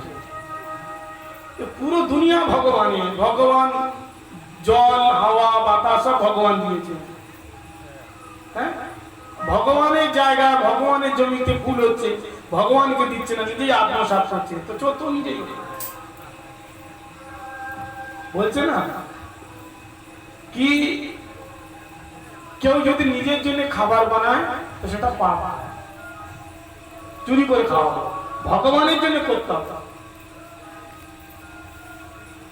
যে পচন্তে আত্মকারণা, নিজের জন্য। এখন কে বোঝাবে পূজারী? ফুলচোর বাবাকে খুব গালি গালি দিয়ে তুমি মন্দিরে আসবে না, তুমি চোর। এখনো বেচারা মালা নিয়ে এসেছিল, মালা নিয়ে ছুঁড়ে দিয়েছে। এখন পূজারী মন্দিরে ঢুকবে, মন্দিরের দরজা অটোমেটিকলি বন্ধ হয়ে যাচ্ছে, আর খুলেই না। পূজারী বলে কি হলো ভাই, এখন পূজা করবো, অর্চন করবো, আরতি করবো, ভোগ লাগলো, মন্দিরই যা এমনি তো বন্ধ হয়ে গেছে, তারা এমনি এমনি বন্ধ হয়ে গেছে। বলে তাহলে দরজা ভাঙা, কুড়ুল নিয়ে এসে মারে, কুড়ুলই ভেঙে যায়, দরজাই ভাঙা। এই করতে করতে ভগবান দুপুর পর্যন্ত আর কিছু খান না, মন্দিরই খোলা হয়নি। সন্ধ্যাবেলা পূজারী কান্নাকাটি করছে, তখন ভগবান ভিতর থেকে বলছে পূজারী তুমি আমার ভক্তকে চোর বলছো, যে চোর তাকে তুমি সাধু বলছো, আর আমার ভক্ত সে চুরি করেছে, কার জন্য চুরি করেছে এটা বিচার করলেন। লোক সংসারের জন্য চুরি করে, তার জীবন ধর্ম ভগবানের জন্য চুরি করে, আমার জন্য চুরি করেছে। সংসারের লোক আমার বস্তু লুটে পড়ে খাচ্ছে, কিন্তু ইয়ে আমার জন্য নিয়েছে, আর তুমি তাকে চোর বলছো। তুমি জানো আমি কেন খাই নাই? সেই আমার ভক্ত যে ফুল চোর, সে যমুনার ধারে সেই সকাল থেকে সন্ধ্যা পর্যন্ত ক্রন্দন করছে, আসে এখন কিছু মুখে জলও দেয়। তার প্রতিজ্ঞা, প্রভু যদি আমি চোর হয়ে থাকি তো আমি সারা জীবন না খেয়ে থাকবো, অনশন ব্রত নিয়ে থাকবো, আমি প্রাণ দিয়ে আমি চোর হলাম। এই জন্য যাও, তাকে আগে নিয়ে এসো, তার চরণে ক্ষমা চাও, তার মালা নিয়ে এসো, আমাকে পরাও, তবে আমি দরজা। সঙ্গে সঙ্গে যমুনার তটে গেলেন, আর তার চরণে পূজার সাষ্টাঙ্গ দণ্ডবোধ করে বলেন বাবা চোর তো আমরাই, আসল সবই আমি। আর মালা নিয়ে বলে আজকের আপনি নিজে হাতে মালা পরিয়ে। যখন সেই ফুলচোর বাবা মালা নিয়ে মন্দিরের সামনে দাঁড়ালেন, মন্দিরের দরজা আপনি আপ খুলে গেল। বলে ভগবান কি। তো আমাদের গৌর কিশোর দাস বাবাজি মহারাজ বলছে কি কোন উদ্দেশ্য নিয়ে যদি কেউ কথা করে, তার উদ্দেশ্য ভগ্নী নিজের জন্য হয়, তার উদ্দেশ্য পয়সা কেন নিবে? পরিবার চালানো, নিজে খাবে, নিজে সুস্থ হবে। আর তোমার উদ্দেশ্য যদি কি হয়, ভগবানের সেবার জন্য হয়, গৌর হরি সেবার জন্য হয়, হরিগুরু বৈষ্ণবের সেবার জন্য হয়, তাহলে কিন্তু পাপ লাগে, পাপ লাগবে। এই প্রকার সুখদেব মহারাজ বললেন রাজন, এইভাবে ভগবান তিনি দক্ষিণা দিলেন কি মৃত সন্তানকে দক্ষিণা। উনি চাইলেন আমার এই দক্ষিণা চাই, আমার মৃত সন্তান দাও। গুরুদেবের মৃত সন্তান দিলেন, এলেন। এখন ভগবান মথুরাতে আবার তিনি চলে এলেন, কিন্তু রাত্রে আর ঘুম হয় না। রাত্রে ঘুম হয় না কেন? না, ব্রজবাসীদের স্মরণ করে করে ঠাকুর তিনি ক্রন্দন করেন। আজ মাতা দেবকী তিনি সুন্দর থালির মধ্যে মাখন, মিশ্রি, অনেক প্রকারের প্রসাদ নিয়ে যখন এলেন আর ঠাকুরের সামনে যখন এলেন, ঠাকুর ওই ভোগের থালা দেখেই তিনি অঝর নয়নে ক্রন্দন করেন। তিনি প্রসাদ পাচ্ছেন না। তখন বলছেন, মা দেবকী বলছেন, বাবা তুমি প্রসাদ কেন পাচ্ছ না? কাঁদছো কেন? প্রসাদ কেন পাচ্ছ না? তখন বলছে, আজ আমার খুব মা যশোদার কথা মনে পড়ছে। এই মাখনকে দেখে মায়ের কথা মনে পড়েছে। বলে, কেন? এই মাখনের মধ্যে মা শব্দ আছে। তুমি আমার সব কিছু দিবে, কিন্তু আমার থালাতে যেন মাখন দিও না। কেন? যখনই আমি মাখন দেখি, মা যশোদার কথা মনে পড়ে। মা যশোদা আমাকে কত ভালোবেসে মাখন দিত। উদ্ধব তিনি এলেন। মা যশোদা বলছেন, উদ্ধব, কৃষ্ণ আমাদের হাতে খেতে চায় না, সবসময় কাঁদে, আমরা কি করি? ভগবান তিনি ক্রন্দন করছেন। উদ্ধবকে বললেন, উদ্ধবকে কৃষ্ণের মন্ত্রী আর সখাও। উদ্ধব প্রবর মন্ত্রী, কৃষ্ণ সদৈত সখা, কৃষ্ণের সখা। ভগবান বলে, উদ্ধব আমি অনেক চেষ্টা করছি, কিন্তু ব্রজবাসীর কথা বলতে পারছি না। ব্রজবাসী, মা যশোদা, আনন্দ বাবা, ব্রজের গোপীগণ, তাদের কথা কিভাবে? উদ্ধব, তুমি যমুনার জলকে দেখো, যমুনায় কত জল বেড়ে গিয়েছে। যমুনার জল নীল, কিন্তু এখন দুটি ধারা চলছে, নীল আর কালো। যমুনা কালিন্দী, আজ তিনি কালো হয়ে গেছেন। কেন? না, আমার বিরহে হাজার হাজার ব্রজবাসী ক্রন্দন করছে, আর তাদের সেই গোপীগণে কজ্জল মিশ্রিত অশ্রু ধারা যমুনার মধ্যে প্রবাহিত হচ্ছে। তাই যমুনার জল আজ উত্তোলন বেড়ে গিয়েছে। আর এই কজ্জল মিশ্রিত, ওই দেখো রাধার নয়নের জল, ওই ললিতার নয়নের জল, আমি সব বুঝতে পারছি। उद्धव मोये ब्रज विशरत नहीं, हंस सुता की सुंदर कलरा, ब्रज कुंदन की छाई माई। ব্রজের একটি হিরণ, মানে হরিণও আমাকে কত ভালোবাসে, একটা ময়ূর সে আমাকে কত ভালোবাসে, আমি ব্রজকে ভুলতেই পারছি না। তুমি যাও ব্রজের মধ্যে, আমার সন্দেশ নিয়ে যাও। উদ্ধব তিনি যাবেন। ঠাকুর বললেন, তুমি যদি এইভাবে যাও তাহলে গোপীগণ তোমার সঙ্গে কথা বলবে না। কেমন ভাবে যেতে হবে? বলে, তুমি আমার মতন পীতাম্বর ধারণ করো, আমার প্রসাদী মালা পরো, তুমি কৃষ্ণ রূপে সেজে যাও, তবে তোমার সঙ্গে কথা বলবে। তাই কৃষ্ণের প্রসাদী মালা আর পীতাম্বর ধারণ করে উদ্ধব তিনি ব্রজের মধ্যে যাচ্ছে। উদ্ধব গোপী সংবাদ। ব্রজের গোপীগণ তারা সকাল থেকে সন্ধ্যা পর্যন্ত ওই মথুরার দিকে তাকিয়ে থাকে। কারণ কৃষ্ণ বলেছেন না, পশু আগমস্থান, আগামী কাল আমি আসবো। তো একটা আশা আছে, তিনি বলেছেন আসবো, তো তিনি আসবেন। তাই সারাদিন মথুরার দিকে তাকিয়ে থাকে, তাকিয়ে থাকে, তাকিয়ে থাকে সকাল থেকে সন্ধ্যা পর্যন্ত। আর যখনই সন্ধ্যা হয়ে যায়, সমস্ত বালকগণ ছুটে ছুটে কাঁদতে কাঁদতে মা যশোদার কাছে কি বলেন, মা আজও তোমার গোপাল গোপাল নিষ্ঠুর হয়ে গেছে, মনে হয় আমাদের একদম ভুলে গেছে। কিন্তু আজ উদ্ধবের যখন রথ দেখলো, চারিদিক থেকে ছুটে এসে দেখলো কি মনে হয় আমার কৃষ্ণ হবে। আর উদ্ধবের শরীরে রঙও কৃষ্ণ বর্ণ, আর পীতাম্বর ধারণ করে, কৃষ্ণের বনমালা ধারণ করে দূর থেকে মনে হচ্ছিল যেন কৃষ্ণই বসে আছে। চারদিক থেকে ছুটে এসে কৃষ্ণ এসেছে, গোপাল এসেছে, গোপাল গোপাল গোপাল। কিন্তু ভালো করে দেখে রথে আর অন্য কেউ বসে আছে। উদ্ধব বললেন, আমি কৃষ্ণের সখা, আমি নন্দ বাবা, মা যশোদা সমস্ত শতাগণের সমাচার নিতে শ্রীকৃষ্ণ পাঠিয়েছে। বলো নন্দ মহারাজের ঘর কোথায়, নন্দ ভবন কোথায়? তখন মধুমঙ্গল ক্রন্দন করে বলছেন, উদ্ধব তুমি নন্দ মহারাজের ভবনেতে যাবে, তার রাস্তা খুব সরল। বলে নিচের দিকে দেখো, নিচের দিকে নিচে একটা জলের ধারা আসছে না, নিচে একটা জলের ধারা আছে। বলে এই যে জলের একটা ধারা যাচ্ছে, এই জলের ধারা কোনো বৃষ্টির জল নয়, কোনো হ্যান্ডপাম্পের জল নয়, কোনো পুকুরের জল নয়, কোনো নদীর জল নয়। বলে কৃষ্ণের বিরহে নন্দ যশোদা ব্রজের গোপীগণ এমন ক্রন্দন করেছেন, তাদের অশ্রু বিন্দু বিন্দু পরিণত হয়ে একটি ধারাতে পরিণত হয়ে যমুনার জলে মিশ্রিত হচ্ছে। উদ্ধব তিনি শুনে একদম হতবাক।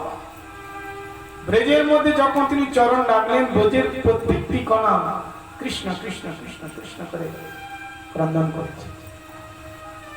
তিনি এলেন নন্দ বাবার ভবনে। নন্দ যশোদা চলতে পারে না। শ্রীরাম বললেন, একটু জোরে বলবেন। কৃষ্ণের বিরহে নন্দ যশোদা শুনতেও পায় না, দেখতেও পায় না। ঠিক আছে। উদ্ধব গিয়ে বললেন, মা আমি কৃষ্ণের সখা উদ্ধব মথুরা থেকে এসেছি। শোনেন না,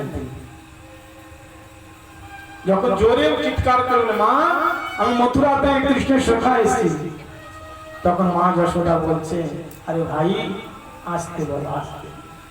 কেন না, সকাল থেকে সন্ধ্যা পর্যন্ত আমার গোপাল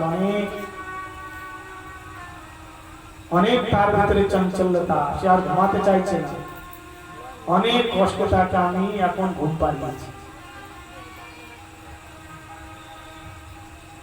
আমার মাখন দাও, মিশ্রি দাও, দুধ দাও, অনেক রকম তার আবদার। আজ আমার একটু মাখন দিতে দেরি হয়েছে, তাই সে মাটির মধ্যে পড়ে গোড়াগড়ি যাচ্ছে, দেরি হলো। সে আর ঘুমাতে চায় না, আমি অনেক কষ্ট তাকে এই দোলাতে পাল্লাতে তাকে আমি ঘুম পাড়িয়েছি। উদ্ধব তিনি শুনে অবাক হলেন, যেই কৃষ্ণকে আমি মথুরায় রেখে এসেছি, আর মা যশোদা বলছেন পাল্লাতে তাকে ঘুম পাড়াচ্ছে দোলাতে। মা তুমি সেই কৃষ্ণকে দেখাতে পারো? হ্যাঁ, কেন দেখাতে পারবো? নিশ্চয়ই। আর উদ্ধবের হাত ধরে মা যশোদা যেই দোলাতে কৃষ্ণ শুতেন, ছোটবেলায় দুলতেন, সেই দোলনার পাশে গিয়ে ভগবান, ওখানে কি আছে? কিছুই নেই, কেবল মা কৃষ্ণের সেই পুরানো কাপড়, পীতাম্বর বস্ত্র। মা যশোদা তিনি সেই দোলনাতে তিনি এরকম হাত দিয়ে তিনি খুঁজছেন। তিনি স্বপ্নেতে ছিলেন, কল্পনাতে ছিলেন, ধারণাতে ছিলেন, সমাধিতে ছিলেন। আর যখন খুঁজে দেখলেন যেমন তার সমাধি ভঙ্গ হলো, তখন দেখছেন কি কেবল শূন্য সেই দোলনা।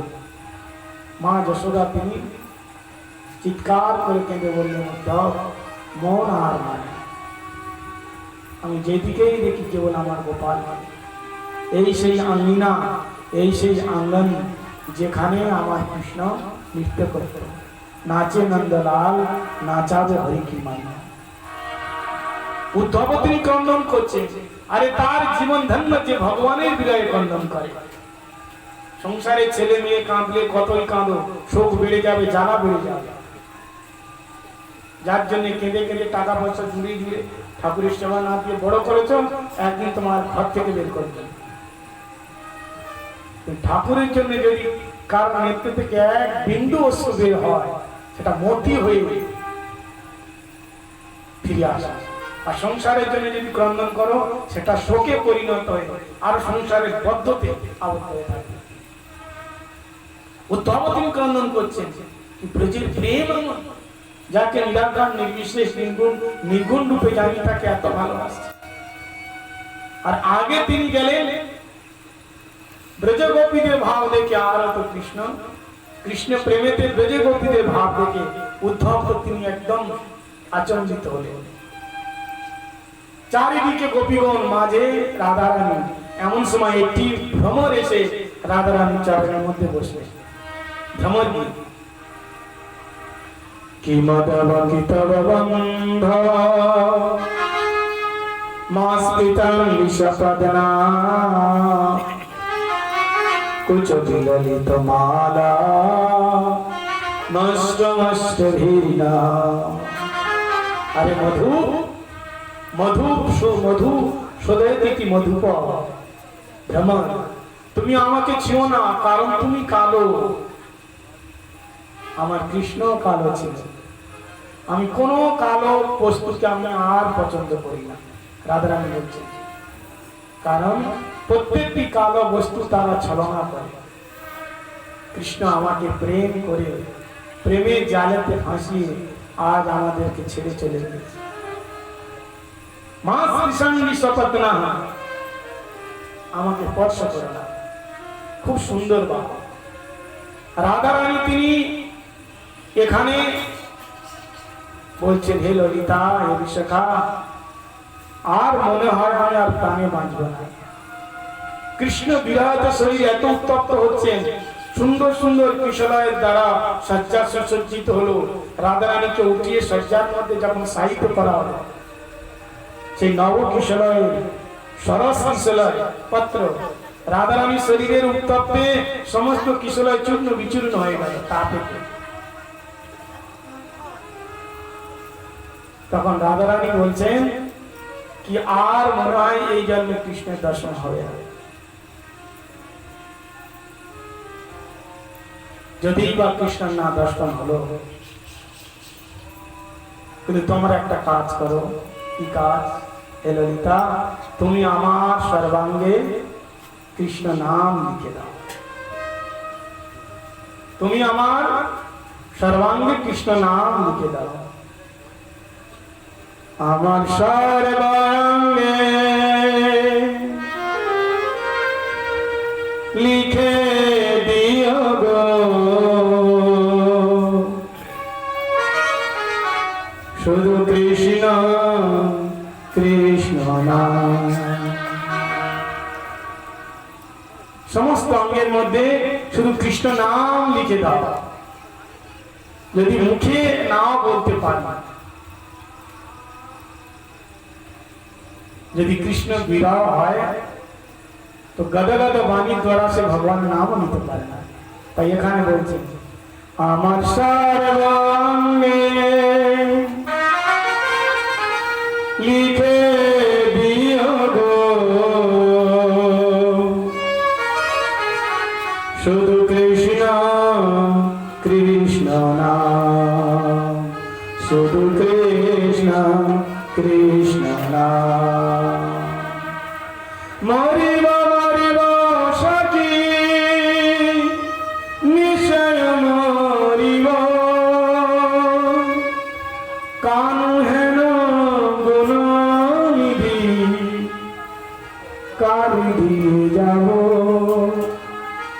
মরিব মরিব সখী নিশ্চয় মরিব, কানু হেন গুণনিধি কারু দিয়ে যাব। আমার সর্বাঙ্গে লিখে দিও গো শুধু কৃষ্ণ কৃষ্ণ নাম, শুধু কৃষ্ণ কৃষ্ণ নাম। মথুরাতে যাব আমি, মথুরাতে যাব, কৃষ্ণের নাম জপতে জপতে কৃষ্ণের দেখা পাব। মথুরাতে যাব আমি, মথুরাতে যাব, কৃষ্ণের নাম জপতে জপতে কৃষ্ণের দেখা পাব। আমার সর্বাঙ্গে লিখে দিও গো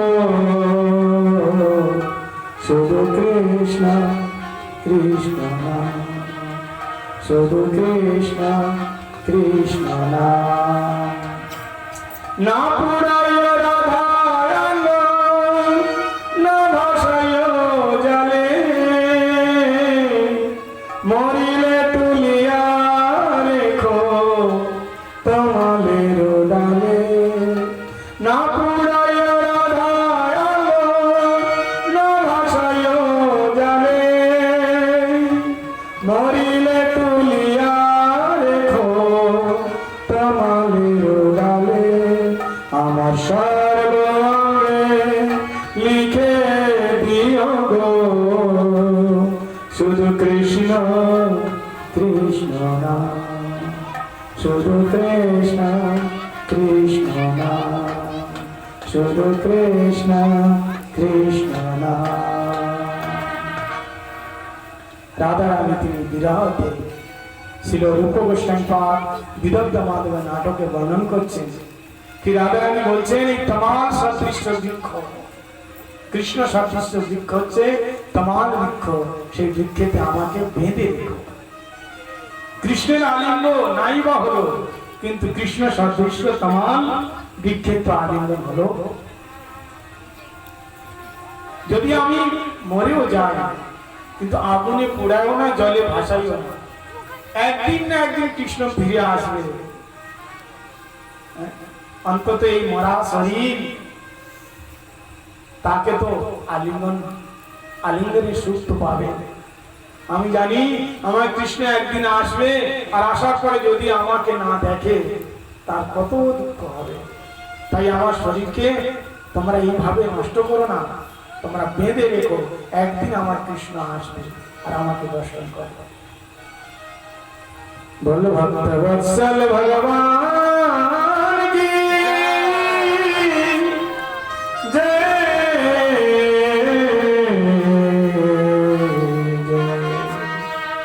আশাম চরণ রেণু যুষাম বৃন্দাবনে কিমপি গুল্মলতৌষধীনা या दुस्तेज सजन आज पतन चहित्वा भेजुर मुकुंद पदवी सुती भीर्मिग्रा। उद्धव তিনি এই ব্রজগোপীর মহিমা দেখে তিনি বারবার হাত জোড় করে ভগবানকে প্রার্থনা জানালেন, হে প্রভু এই ব্রজের একটি রথ আমাকে করে দাও। চরণ রেণু, রেণু হয়ে কি সেবা করবে? বলে রেণু হয়ে বৃন্দাবনের কোন গলিতে কোন কুঞ্জেতে পড়ে থাকবো, যখন কৃষ্ণ আর রাধা প্যারে প্রিয়তম এক অপরকে গলের মধ্যে হাত দিয়ে হাস পরিহাস করতে করতে সেই রজের মধ্যে চরণের প্রদাগতে আশ্লেষা পাদরতম পুনিষ্টম মর্মহতম করতুয়া। যখন পদাঘাত করে আমাকে পদাঘাত করে যখন যাবে, তখন আমার জীবন ধন্য হয়ে যাবে। তাই আশাম চরণ রেণু যুষাম বৃন্দাবনে কিমপি গুল্মলতৌষধীনা। উদ্ধবজি তিনি 6 মাস পরে তিনি ব্রজে থেকে এলেন মথুরাতে। কৃষ্ণ বলছেন, মিত্র তুমি অনেকদিন পরে এলে। উদ্ধব তুমি আর কথা বলছে না, তোমার সঙ্গে কথা বলো না, তুমি খুব নিষ্ঠুর, তুমি খুব নিষ্ঠুর, তোমার মধ্যে দয়া নেই, মায়া নেই। কৃষ্ণ তুমি ব্রজবাসীকে ছেড়ে কিভাবে আছো? ঠাকুর বলেন, উদ্ধব আমি যে জন্য তোমাকে ব্রজের মধ্যে পাঠিয়েছিলাম সেটা সফল হয়েছে। তুমি কেবল আগে ভক্ত উদ্ধব ছিলে, এখন তুমি প্রেমী উদ্ধব হয়ে গেছো। ব্রজের মধ্যে থেকে তুমি ফিরে এসে প্রেমী উদ্ধব হলে। আমি বৃন্দাবন ছেড়ে কোথাও যাই না, তুমি যে বৃন্দাবন দেখেছো বৃন্দাবন বিরহ বৃন্দাবন, এখন তুমি আনন্দ উৎসব বৃন্দাবন দেখো। আর তিনি কি দেখলেন? তিনি কি দেখলেন? সুন্দর কদম্ব বৃক্ষ স্বর্ণময় সিংহাসনে রাধা কৃষ্ণ বিরাজমান, আর ললিতা বিশাখা চম্পকলতা কৃষ্ণের সেবা করছেন। বলে রাধা মাধব কি শ্রী শ্রী রাধা গোবিন্দ দেব প্রেষ্টায় সেব্য মানস মরাম রত্নময় সিংহাসন। এই প্রকার ভগবান তিনি ব্রজের লীলা করলেন। তারপরে কংস জরাসন্ধ, কংস জরাসন্ধের জামাই ছিল। এখন কংস মরে যাওয়ার পরে জরাসন্ধ আক্রমণ করে দিয়েছে মথুরা। ভগবান জরাসন্ধকে হারিয়ে দিয়েছে। এইভাবে 17 বার জরাসন্ধকে হারিয়ে দেয়। 18 বার কাল যাবলকে নিয়ে জরাসন্ধ আক্রমণ করেন। ভগবান তিনি মথুরা ছেড়ে দিয়ে সমুদ্রের মাঝে দ্বারকা বানিয়ে তিনি ওখানেই দ্বারকাধীশ হয়ে গেলেন। বলি দ্বারকাধীশ ভগবান কি। এখন ভগবান তিনি 25 বছরের হয়ে গেছেন। একদিন নারদ জি এসে নারদকে বললেন, নারদ আমি তো 25 বছর হয়ে গেল, তো এখনো সময় হয়নি। রাধে রাধে। বলে মহারাজ সময় তো হয়ে গেছে। তোমার জন্য একজন খুব সুন্দর অপ্সরী কন্যা আছে। বলে কি নাম? বলে নাম রুক্মিণী। তার নাম কি? রুক্মিণী। আচ্ছা রুক্মিণী সে আমাকে জানে? বলে নারদ বলছে আমি তাকে বলছি তোমার সম্বন্ধে খুব সুন্দর দেখতে। সুন্দর তো দেখতে, কিন্তু চরিত্রটা দেখা সে জানে না আমি ব্রজের মধ্যে রাসলীলা করেছি। বলে রাসলীলা করলেও তার মন তোমার প্রতি। আচ্ছা ঠিক আছে। তো এইদিকে রুক্মিণী ভীষ্ম মহারাজের 5টি পুত্র, বড় নাম হচ্ছে রুক্মিণী, আর একটা মেয়ে কন্যা, তার নাম রুক্মিণী। রুক্মিণী মনে মনে ওই কৃষ্ণকে, দ্বারকাধীশকে, ভগবান কৃষ্ণকে প্রতিরূপে বরণ করেছে। কিন্তু তার ভাই শিশুপালের বন্ধু শিশুপালকে বলে, শিশুপাল তুই আমার বোনকে বিয়ে করবি? বলে হ্যাঁ, কেন করবো না। দম ঘোষ নন্দন শিশুপাল সে বিয়ের জন্য তৈরি হয়ে আসছে। এখন রুক্মিণী দেবী যখন শুনলেন শিশুপাল আমাকে বিয়ে করতে আসছে, সে কান্নাকাটি শুরু করে দিয়েছে। বলে শিশুপাল তো মহাদুষ্ট, আমি ওর সঙ্গে বিয়ে করবো না। কাঁদছেন। তখন ওর ওই বৌদি বলছেন কাঁদছো কেন? বলে বৌদি কি আর বলবো, আমি তো দ্বারকানাথকে ভালোবাসি, কিন্তু শিশুপাল আসছে বিবাহ করার জন্য। বলে তো তুমি একটা পত্র লিখো। পত্র লিখে ব্রাহ্মণের হাতে দাও। ব্রাহ্মণ গিয়ে পত্র, আগে পত্রের ব্যাপার ছিল, এখন পত্রের ব্যাপার নেই। এখন পত্র নেই, ফোন এসে গেলে হয়ে গেল উপদ্রব। পত্র নেই, উপদ্রব। পত্র লিখে রুক্মিণী দেবী তিনি ব্রাহ্মণের হাতে দিলেন। বলে যাও দ্বারকানাথকে দিবে। ভগবানের কাছে দিয়েছে। ভগবান পড়ে দেখছেন এ তো মামলা খুব গম্ভীর, আমার এখনই যেতে হবে। ওখানে লিখেছেন হে ভুবন সুন্দর। এখন কিন্তু ওই কোনোদিন দেখেন রুক্মিণী দেবী কৃষ্ণকে দেখেন। কৃষ্ণের মহিমা শুনে শুনে তাকে প্রতিরূপে বরণ করেছে। আমরা কি ভগবানকে দেখেছি? তো মহিমা শুনে শুনে ভগবানকে গ্রহণ করতে হয়, এই নিয়ম শাস্ত্র। তো এখন ভগবান দেখলেন যে টাইম নেই, বলে প্রভু আমি তোমাকে প্রতিরূপে বরণ করেছি, কিন্তু শিশুপাল আসছে আমাকে নেওয়ার জন্য, তুমি এসো। আর তুমি যদি মনে করো কিভাবে নিয়ে আসবো, চিন্তা করো না, দেবী পূজার জন্য আমি মন্দিরে যাব, ওইখান থেকে আমাকে উঠিয়ে নিয়ে যাবে, কারণ ভাই তো বিয়ে দিবে না। ভগবান বলে ঠিক আছে। তো এই বলে রথ নিয়ে তিনি বেরোচ্ছেন, এমন সময় তার বড় ভাই বলরাম এসে গেছে। বলরাম বলছে কৃষ্ণ তুমি কোথায় যাচ্ছ? এ তো বলতে পারো না কে বিয়ে করতে যাচ্ছে। বড় ভাই পিতাজির সমান বলে দাদা আমি ঘুরতে যাচ্ছি। কোথায় ঘুরতে যাচ্ছি? তুমি আমার খুব খবর রাখো, আমি এখন বড় হয়ে গেছি না। বলে ঘুরতে যাচ্ছি, কোনো গ্রামের নাম আছে, শহরের নাম আছে, জায়গার নাম, কোথায় ঘুরতে যাচ্ছি বল। কিন্তু বলরামের থেকে কৃষ্ণ বেশি বড় নয়। কিন্তু বলদেব পূর্ণিমা, তারপর কৃষ্ণ জন্মাষ্টমী, কতদিন পরে? 15 দিন পরে, বেশি দিনে পড়ো না। তো বলছে তুমি আবার এত চিন্তা করো না তো। বলে না, এই কোথায় যাচ্ছিস বল। তো ওই রথের পাশে বসেছিল, রথেও বসেছিল ওই ব্রাহ্মণটা। ব্রাহ্মণ, এ ব্রাহ্মণ তুই কোথা থেকে এসেছিস? এখন কি বলবে, ভয় পেয়ে গেছে, বলো না। বলে মহারাজ আপনি তো চুপ করে আছেন, আমি তো ফেসে গেলাম। তুই কোথা থেকে এসেছিস? আমার ভাই কোথায় নিয়ে যাচ্ছিস? বলে মহারাজ আমি কুন্ডিনপুর থেকে এসেছি। ওই কুন্ডিনপুরে রাজা ভীষ্ম মহারাজ, তার ওই কন্যা আছে সুন্দরী, নাম রুক্মিণী। সে একটা পত্র লিখে বললো কি দ্বারকানাথকে দাও। পত্র নিয়ে আমি দ্বারকানাথকে দিলাম। তোমার ভাই পড়ে কি যে ডিসাইড করলো আমি জানি না। আমাকে বলো রথে বসো, আমি বসছি। এখনো কোথায় যাচ্ছ নিজেই জানি না। বলরাম বুঝতে পেরেছো, ও আমার ভাই এখন বড় হয়ে গেছে। বলে কানাইয়া কৃষ্ণ যাও, বৌরানীকে তুমি নিয়ে এসো, আমি পিছনে পিছনে যাচ্ছি। এখন এইদিকে পূজা করার জন্য, আমি খুব সংক্ষেপে বলছি, পূজা করার জন্য রুক্মিণী দেবী তিনি মন্দিরে গিয়েছেন। পূজা করে এখন বের হবেন, এমন সময় দেখে অনেক সৈনিক। কারণ জরাসন্ধ বলেছেন যে কৃষ্ণ এ কেবল মাখন মিষ্টি চুরি করে না, বস্ত্র চুরি করে না, আরো অনেক কিছু চুরি করতে পারে। এই জন্য সাবধানে থাকো তোমরা। এই জন্য রুক্মিণী সে কি করেছে, অনেক সৈনিককে দিয়েছে বনের রক্ষা করার জন্য। ভগবান তিনি রথ নিয়ে এসছেন, রথ নিয়ে সৈনিকদের মাঝে যখন গিয়েছে, সমস্ত সৈনিক মারো মারো মারো করে ছুটে এসছে। যখন মারার জন্য এসছে, ভগবান একদম তিনি ঈশান ভাবে হাসলেন। ভগবান হাসলো তো সবাই হাসলো। তখন বলছে বাহ কি সুন্দর হাসে ছেলেটা। ভগবানের শোভা দেখছে, ধ্যান দেন। বলছে ভাই এই পুরুষ তো দেখতে খুব সুন্দর, এনার চরণে দেখো কত দামি সোনার জুতো। বলে জুতো কি দেখছো? গোলার মধ্যে লাখো টাকা, হ্যাঁ হার বাজুবন্ধ দেখো, কত সুন্দর কানে কুণ্ডল। আর ভগবান ধীরে ধীরে ধীরে রুক্মিণী দেবীর পাশে আসছে।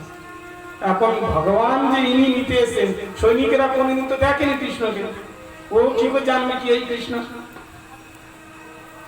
এখন রুক্মিণী দেবী কোনদিন দেখেননি ভগবানকে, কি আমার প্রভু কোনটা আমি কি করে বুঝবো। তিনি ওই মন্দির থেকে বাইরে এসে এরকম দেখছেন কি এত সৈনিক আছে, তার মধ্যে আমার কৃষ্ণ কোনটা। কৃষ্ণ তিনি রথের মধ্যে দাঁড়িয়ে হাত এগিয়ে বলছে চিন্তা করো না, আমি দেখতে এত সুন্দর, এত সুন্দর দেখতে। আগে যতটা না কল্পনা করেছিল তার থেকে সুন্দর। সবাই দেখছে বা ভাই রথটা কত সুন্দর। সবাই ভগবানের শোভা দেখছে, কিন্তু ভগবান করছে কি বুঝতে পারে না। আর ধীরে ধীরে রুক্মিণী দেবীর পাশে গিয়ে ভগবান রুক্মিণীর হাত দিয়ে ধরে ভগবান কি করলেন, তার পাশে বসায়। সৈনিক বলছেন বা ভাই জীবন ধন্য হয়ে গেল। এত সুন্দর পুরুষ আর স্ত্রী কোনদিন দেখি। ওরা কিন্তু রক্ষা করার জন্য এসেছে। যখন চাবুক মারলো, ঘোড়া তো ভগবানের ঘোড়া একদম তুফানের মতন ছুটছে। যখন তুফানের মধ্যে ছুটছে, ও তো নিয়ে চলে গেছে সৈনিক পার। অনেকক্ষণ ধরে সৈনিক দেখছে আর রুক্মিণী দেবী চলো না পূজা করে। ওরা তো রুক্মিণী দেবীকেও চেনে দেখেনি কোনদিন। তখন একজন সৈনিক সখীকে বলছে এই রুক্মিণী দেবী কোথায়, বের করো। বলে তোরা কি গাঁজা খেয়ে এসছো? বলে কেন? বলে ওই তো নিয়ে গেল। বলে কে নিয়ে গেল? বলো এসেছিল না মাখন চোর, আজ রুক্মিণী দেবীকে চুরি করে নিয়ে এসছে। হে ভগবান, আমরা তো বুঝতে পারলাম না। তাহলে আজ তো আমাদের প্রাণে রক্ষা নেই, আমাদের তো আজই মেরে ফেলে ভাই মা বনে রক্ষা করতে পারি না, কি হবে? বলে ভাই আর একজন সৈনিক বললো তুই জানিস না? বলে আমি আর কি জানবো, আমি বুঝতেই পারিনি এই দ্বারকানা। বলে ভাই আমি কি করে বুঝবো, এত সুন্দর দেখতে, ওর গলায় এত দামি মালা, এত পরনে এত সুন্দর, হ্যাঁ এত সুন্দর হাসে, ও যে চুরি করে পালাবে আমি আর কি করে জানতাম দেখতে এত সুন্দর। একজন বলছে আমি জানতাম ওই কৃষ্ণ আর ওই রুক্মিণী দেবীকে নিতে এসছে, আমি জানতাম। বাবা তুই বললি না কেন? বলে এই জন্য বলি নাই কি রুক্মিণী যেমন সুন্দরী আর কৃষ্ণ তেমন সুন্দর, প্রথম দুজনের বিয়ে হোক তারপরে বলবো, নিয়ে যাক তা বলবো। আর এই সমাচার যখন রুক্মিণীর কাছে এলো, রুক্মিণী বললো আরে তোরা ছিলিস কোথা, তোদের তো আর রক্ষা নেই। সৈনিক চলো পিছনে করো। কৃষ্ণ গেল কোথায়? সমস্ত সৈনিক কৃষ্ণের পিছনে ছুটছে। এমন সময় বলরাম এসে গেছে। বল বলরাম জি কি জয়। আর বলরামের হাতে বড় হল আছে, ও এত বড় হবে চিন্তার বাইরে। ওই রথ থেকে বলরামের হল বাড়িয়েছে, আর ওর মাঝে যত ছিল সৈনিককে এমন টানা মারছে। সৈনিক বলে বাবা আর এই কাজের চাকরির দরকার নেই, আমরা পালিয়ে যাই, বাড়ি বাচ্চা আছে তো।